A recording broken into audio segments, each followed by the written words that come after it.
You ask Tiger to solve. This deals with linear equations with one unknown. The final result is W equals 26. Let's solve it step by step. Group all constants on the right side of the equation. Subtract 8 from both sides. Simplify the arithmetic.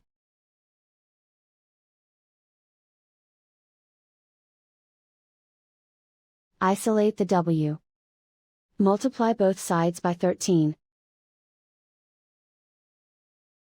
Group like terms. Multiply the coefficients. Simplify the fraction.